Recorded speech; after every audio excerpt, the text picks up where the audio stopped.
Welcome back to the channel. आज की video में हम डिस्कस करने वाले एक नया पार्ट जो बात करता है production and effect of evidence की। और इस वीडियो में सबसे पहला चैप्टर है 7 जो बात करता है of the burden of proof, मतलब सबूत करने का भार किसके ऊपर होगा। तो ये चैप्टर इस बारे में बात करेगा। सेक्शन 104 देखें तो ये बात करता है whoever desires any court to give judgment as to any legal right or liability dependent on the existence of facts which he asserts must prove that those facts exist. And when a person is bound to prove the existence of any fact, it is said that the burden of proof lies on that person. Now, what is legal right and liability? तो एक jurisprudence का concept है, पढ़ लेना। अभी मैं एक example से बताता हूँ। सो लीगल राइट वो वाले राइट होते हैं जो हमें कानून ने दिए हैं, और अगर कोई इन्फ्रिंज करता है हमारे लीगल राइट्स को तो हम कोर्ट जा सकते हैं। उसी तरीके से लाइबिलिटी होती है, मतलब किसी इंडिविजुअल के साथ हम कोई भी अपराध ना करें या उसका लीगल राइट हम इन्फ्रिंज ना करें। फॉर एग्जाम्पल, ए ने 50,000 रुपये लिए बी से। अब बी के पास क्या लीगल राइट है कि वो ए से 50,000 रुपये रिकवर कर सकता है, वापिस मांग सकता है। उसी तरह ए के ऊपर क्या लाइबिलिटी है? ए की लाइबिलिटी ये है कि वो जो उसने 50,000 रुपये लिए हैं बी से, ए उस 50,000 रुपये को वापस करेगा, ये उसकी लाइबिलिटी होगी। ए 50,000 रुपये वापस नहीं देता तो बी के पास क्या रेमेडी है कि वो कोर्ट जा सकता है। ना समझते सेक्शन 104 क्या बोलता है। तो जब कोई पर्सन ए कोर्ट से कहता है कि मुझे ये लीगल राइट मिलना चाहिए या पर्सन बी ने गलत काम किया है, तो जो बात ए बोल रहा है उसको प्रूफ कौन करेगा? डेफिनेटली ए प्रूफ करेगा। इसी को कहते हैं बर्डन ऑफ प्रूफ, मतलब जो क्लेम करता है वही प्रूफ भी करता है। सो जो आदमी किसी फैक्ट के होने की बात कर रहा है और उस फैक्ट के बेसिस पर कोर्ट से डिसीजन चाहता है कि मेरे फेवर में इस फैक्ट की वजह से कोई डिसीजन आए, तो उसी पर बर्डन होता है कि वो उस एग्जिस्टिंग फैक्ट को प्रूफ करे। बर्डन ऑफ प्रूफ का सिंपल मतलब हो गया, कोर्ट किसी भी फैक्ट को या किसी भी बात को खुद से मानकर नहीं चलती। कोर्ट कहता है अगर आप कुछ बात कह रहे हो तो साबित भी आप ही करो। इलस्ट्रेशन से समझते हैं। Illustration A desires a court to give judgment that B shall be punished for a crime which A says B has committed. A must prove that B has committed the crime. बहुत simple C illustration है। A कहता है B ने crime किया है, उसे punishment मिलनी चाहिए। कोर्ट बोलेगा ए तुम एक्यूजेशन लगा रहे हो ना, तो प्रूफ भी तुम ही दो कि बी ने क्राइम कैसे किया है। इसलिए ए को प्रूफ करना पड़ेगा कि बी ने सच में कोई क्राइम किया है। इलस्ट्रेशन बी प्रॉपर्टी का एक केस है। ए कहता है ये ज़मीन मेरी है, बी कहता है ये ज़मीन मेरी है। ए बोल रहा है कुछ फैक्ट्स के बेसिस पर जो ज़मीन है वो उसकी है, तो ए को ही ये साबित करना होगा जो फैक्ट्स वो बोल रहा है वो सच है। सो अकॉर्डिंग टू सेक्शन 104 जो बोलेगा वही प्रूफ करेगा। तो एक केस था Nandlal Vasudev Badwik versus Lata Nandlal Badwik 2014 two SSC 576। इस केस में बोला था व्हेन द ट्रूथ और the fact is known then there is no need to take any presumption. भाई जब फैक्ट्स पता है, ट्रूथ पता है, तो प्रिजम्पशन क्यों लेना? यही बात बोली थी इस केस ने। एक और केस था offshore holdings private limited versus Bangalore development authority 2011 3 SCC 139। अगर कोई इंसान ये बोलता है कि कोई लॉ है और वो कॉन्स्टिट्यूशन के अगेंस्ट है, that the law is ultra vires the constitution, तो बर्डन ऑफ प्रूफ किसके ऊपर होना चाहिए? डेफिनेटली वो इंसान जो बोल रहा है कि ये लॉ कॉन्स्टिट्यूशन के अगेंस्ट है। यही बात इस केस में बोली गई थी कि अगर आप कह रहे हो कोई लॉ कॉन्स्टिट्यूशन के अल्ट्रा वायरस है तो आप प्रूफ करो कि वो अल्ट्रा वायरस कैसे है। इसी के बाद एक केस और था भागवत शरण वर्सेस पुरुषोत्तम 2026 SCC 387। इस केस में बोला था अगर कोई ये बात बोलता है कि जो हमारी फैमिली है वो हिंदू अनडिवाइडेड फैमिली है, तो जो फैमिली ये बात बोल रही है कि उनकी हिंदू अनडिवाइडेड फैमिली है, तो वही कोर्ट में आके प्रूफ करें कि उनकी फैमिली अनडिवाइडेड फैमिली है। Next section 105, the burden of proof in a suit or proceeding lies on that person who would fail if no evidence at all were given on the either side। तो section 105 बताता है burden of proof उस person पर होता है जो बिना proof के केस को हार जाएगा। मतलब अगर दोनों साइड्स बिल्कुल कोई भी एविडेंस ना दे तो कोर्ट देखेगी ऐसे में कौन जीतेगा और कौन हारेगा। जो हारेगा उसी पे बर्डन ऑफ प्रूफ होता है। तो इजी फॉर्मूला है, जो बिना एविडेंस के फेल हो जाएगा उसी पर बर्डन होता है कि वो प्रूफ करे। इलस्ट्रेशन ए बी पर केस करता है और कहता है कि ये जमीन जो है मुझे सी के विल से मिली है। बी ऑलरेडी उस जमीन का पोजीशन में है, बी उस जमीन पे रह रहा है। अगर दोनों को एविडेंस ना दें तो क्या होगा? कोर्ट कहेगा बी ऑलरेडी पोजीशन में है तो उसे पोजीशन में रहने दो। इस सिचुएशन में ए हार जाएगा, इसलिए बर्डन ऑफ प्रूफ ए पर है कि ए प्रूव करेगा विल सही में उसके फेवर में है। अब उसको प्रोवाइड करवाना पड़ेगा, दैट इज डिफरेंट थिंग। वहीं पे देखते हैं इलस्ट्रेशन बी। ए कहता है बी ने बॉन्ड के थ्रू मुझसे पैसा लिया है। बी मानता है कि बॉन्ड एग्जीक्यूट हुआ था, लेकिन बी कहता है बॉन्ड फ्रॉड से लिया गया था। ए फ्रॉड को डिनाई करता है। अगर कोई एविडेंस ना दे, मतलब दोनों पार्टी एविडेंस ना दे, बॉन्ड ऑलरेडी एडमिट हो चुका है, फ्रॉड प्रूफ नहीं हुआ, इस केस में ए जीत जाएगा। इसलिए बर्डन ऑफ प्रूफ बी पर है क्योंकि फ्रॉड का एलिगेशन बी ने लगाया है, तो बी प्रूफ करेगा फ्रॉड को। Next section 106, the burden of proof as to any particular fact lies on that person who wishes the court to believe in its existence unless it is proved by any law that the proof of that fact shall lie on any particular person। जो person court से किसी particular fact पर believe करवाना चाहता है कि court इस particular fact पर बिलीव करे, उसी पर उस फैक्ट को प्रूफ करने का बर्डन होता है, मतलब उस फैक्ट को भी वही पर्सन प्रूफ करेगा। एक्सेप्शन है इसका एक, अगर किसी स्पेशल लॉ में लिखा हो कि किसी फैक्ट का प्रूफ किसी और पर होगा तो वही लॉ फॉलो किया जाएगा। जो कोर्ट को किसी बात पर बिलीव करवाना चाहता है वही उस बात को प्रूफ करेगा। इलस्ट्रेशन से समझते हैं, थेफ्ट की इलस्ट्रेशन है। ए बी पर थेफ्ट का केस करता है। ए कहता है बी ने सी के सामने अपना क्राइम एक्सेप्ट किया था, मतलब एडमिट किया कि उसने क्राइम किया है, थेफ्ट किया है। क्योंकि ए कोर्ट को ये बात बिलीव करवाना चाहता है तो ए को ही ये प्रूव करना पड़ेगा कि बी ने सच में कन्फेशन किया था। अब बी कहता है क्राइम के टाइम में वहां पे था ही नहीं, जब चोरी हुई मैं वहां पे था ही नहीं, मैं कहीं और था। अब बी कोर्ट को ये बात बिलीव करवाना चाहता है कि वो कहीं और पे था, तो बर्डन ऑफ प्रूफ किस पे होगा?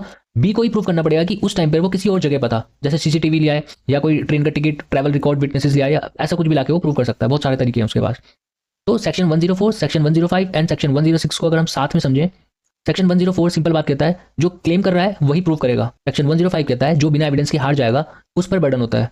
सेक्शन 106 कहता है जो कोर्ट को किसी स्पेसिफिक फैक्ट पर बिलीव करवाना चाहता है तो वो इंसान ही उस फैक्ट को प्रूव करेगा। Next section 107, the burden of proving any fact necessary to be proved in order to enable any person to give evidence of any other fact is on that person who wishes to give such evidence.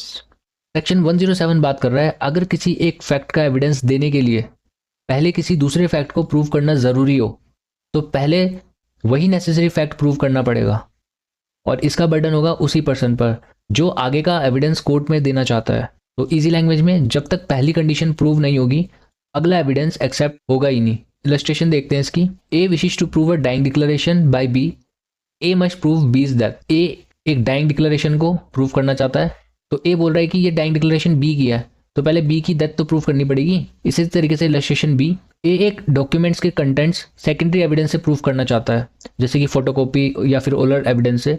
B ए से क्या कहता है secondary evidence तभी allowed होता है जब original document lost हो चुका हो, इसलिए ए को पहले ये प्रूव करना होगा कि ओरिजिनल जो डॉक्यूमेंट था वो सही में खो गया है, उसके बाद ही कोर्ट उसकी सेकेंडरी एविडेंस को अलाउ करेगा। Next section 108, when a person is accused of any offence the burden of proving the existence of circumstances bringing the case within any of the general exceptions in the Bharatiya Nyaya Sanhita 2023 or within any special exception or proviso contained in any other part of that Sanhita or in any law defining the offense is upon him. The court shall presume the absence of such circumstances. तो ये एक और shall presumption है यहाँ पे section 108 में। जब किसी पर्सन पर ऑफेंस का एक्यूजेशन होता है और वो अपना डिफेंस में कोई जनरल एक्सेप्शन ले रहा है कि भाई मैं जनरल एक्सेप्शन के अंदर कवर हो रहा हूँ, जैसे कि इंसैनिटी, सेल्फ डिफेंस या फिर प्रोवोकेशन का, या कोई स्पेशल एक्सेप्शन या कोई ऐसा प्रोविजो है लॉ का जिससे वो बच सकता है, तो उस एक्सेप्शन को प्रूव करने का बर्डन एक्यूज्ड पर होता है। तो कोर्ट का क्या रूल है? कोर्ट पहले से मानकर चलेगा कि कोई एक्सेप्शन एग्जिस्ट ही नहीं करता, मतलब एक्सेप्शन लेने वाला ही एक्सेप्शन को प्रूव करेगा, जैसे कि एक्यूज्ड। इलस्ट्रेशन ए देखते हैं, ये अनसाउंडनेस ऑफ माइंड के ऊपर इलस्ट्रेशन है। ए पर मर्डर का चार्ज है। ए बोलता है मैं मेंटल हूँ जिसकी वजह से अपने एक्ट के नेचर को नहीं समझ पाया कि मैं क्या कर रहा हूँ।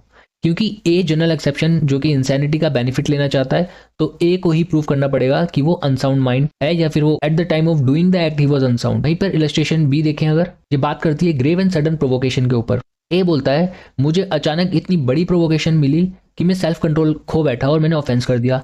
ये भी जनरल एक्सेप्शन है, तो इसको प्रूफ करने का बर्डन ए पर ही होगा कि वो प्रूफ करे कि वो कैसे प्रोवोक हुआ। वहीं पे इलस्ट्रेशन सी, ये स्पेशल एक्सेप्शन या प्रोविजो की बात कर रही है। सेक्शन 117 बीएनएस कहता है वॉलंटरी ग्रीवियस हर्ट पनिशेबल है, लेकिन सेक्शन 122 सब क्लॉज 2 में एक स्पेशल एक्सेप्शन दिया हुआ है। ए चार्ज है सेक्शन 117 के अंदर। ए कहता है मेरा केस सेक्शन 122 सब क्लॉज 2 के एक्सेप्शन में फॉल कर रहा है। क्योंकि एक्सेप्शन का बेनिफिट ए लेना चाहता है तो ए को ही प्रूव करना पड़ेगा कि उसके केस में वो स्पेशल सर्कमस्टांसेस एग्जिस्ट कर रहे हैं। तो यहाँ पे कोर्ट के लिए क्या सेल्फ प्रिजम्पशन है, जो कि इंपॉर्टेंट बात है कि कोर्ट एज्यूम करेगा कोई जनरल एक्सेप्शन या कोई स्पेशल प्रोविजो या एक्सेप्शन एग्जिस्ट नहीं करता जब तक एक्यूज्ड ऐसे किसी एक्सेप्शन को प्रूव ना कर दे।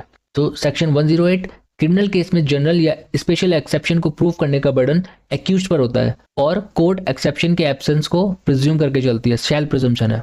नेक्स्ट देखते हैं section 109।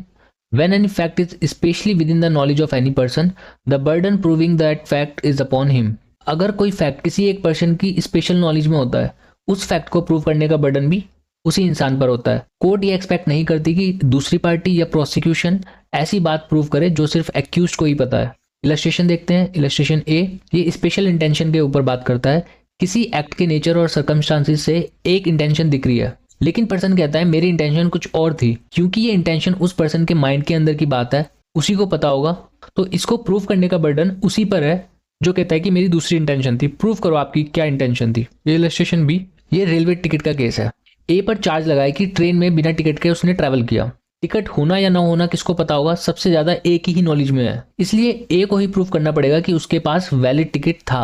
Next, when the question is whether a man is alive or dead and it is shown that he was alive within 30 years, the burden of proving that he is dead on the person who affirms it. So section 109, जो fact आसानी से एक ही person बता सकता हो उसका burden भी उसी पर्सन पर डाला जाता है।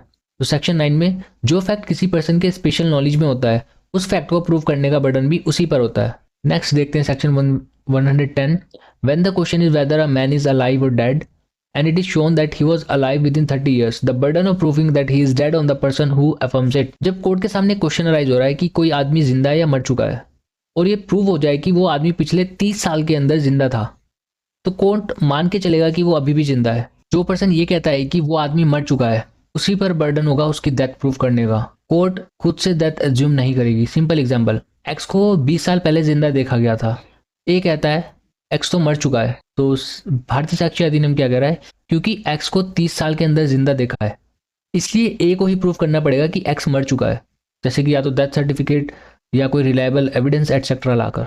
तो अगर कोई पर्सन लास्ट 30 ईयर्स के अंदर जिंदा देखा गया था तो उसकी डेथ प्रूव करने का बर्डन उस पर होता है जो कि बोलता है वो इंसान मर चुका है। नेक्स्ट सेक्शन देखते हैं 111, when the question is whether a man is alive or dead and it is proved that he has not been heard of for 7 years by those who would have naturally heard of him if he had been alive, the burden of proving that he is alive shifted to the person who affirms it. जब court के सामने ये question हो कि कोई आदमी जिंदा है या मर चुका है और ये प्रूव हो जाए कि पिछले 7 साल से उस आदमी की कोई खबर ही नहीं है, किसी को पता ही नहीं है, उसके परिवार वालों को, उसके दोस्तों को, किसी को कुछ पता ही नहीं है कि वो कहाँ पे है। अब अगर कोई पर्सन ये कहता है कि नहीं वो अभी भी जिंदा है, तो उसी इंसान पर यह बर्डन होगा कि वो प्रूव करे कि वो इंसान जिंदा कैसे है। एक एग्जाम्पल से समझते हैं, एक्स 7 साल से मिसिंग है, फैमिली और क्लोज रिलेटिव्स को भी कोई न्यूज़ नहीं है, कुछ नहीं पता कहाँ पे है, तो कोर्ट प्रेज्यूम करेगा कि एक्स जो है वो डेड है। अगर कोई इंसान ए आ रहा है, वो बोलता है कि नहीं एक्स तो जिंदा है, तो कोर्ट कहेगा भाई आप प्रूव करो, एक्स जिंदा है तो आप ही प्रूव करो। तो सेक्शन 110 और 111 में देखते हैं। सेक्शन 110 में 30 साल के अंदर कोई इंसान जिंदा है तो उसको जिंदा ही प्रिज्यूम किया जाएगा। वहीं पे सेक्शन 111 में अगर कोई इंसान 7 साल से मिसिंग है, उसकी अता पता नहीं है, तो लॉ उसको डेड प्रिज्यूम करके चलेगा।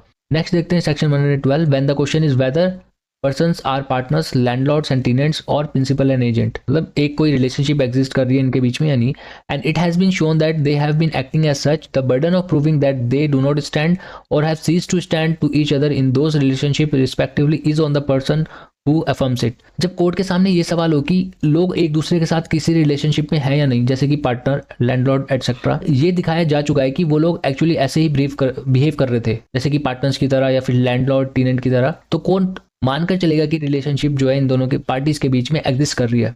अब बर्डन ऑफ प्रूफ किस पर होगा? अगर कोई पर्सन ये कहता है कि ये रिलेशनशिप एग्जिस्ट नहीं करती या फिर ये पहले था पर अब खत्म हो चुका है, तो उसी पर्सन पर बर्डन ऑफ प्रूफ भी होगा।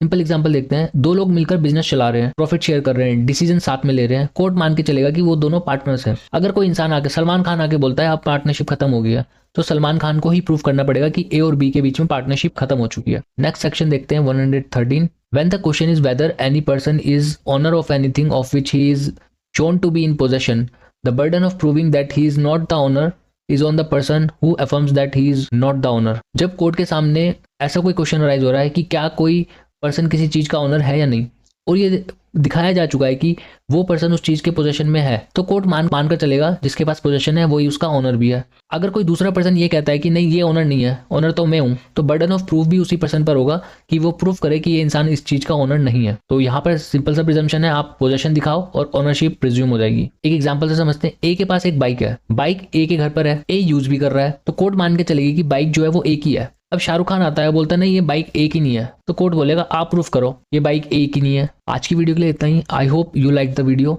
And stay connected for more such information. Thank you so much.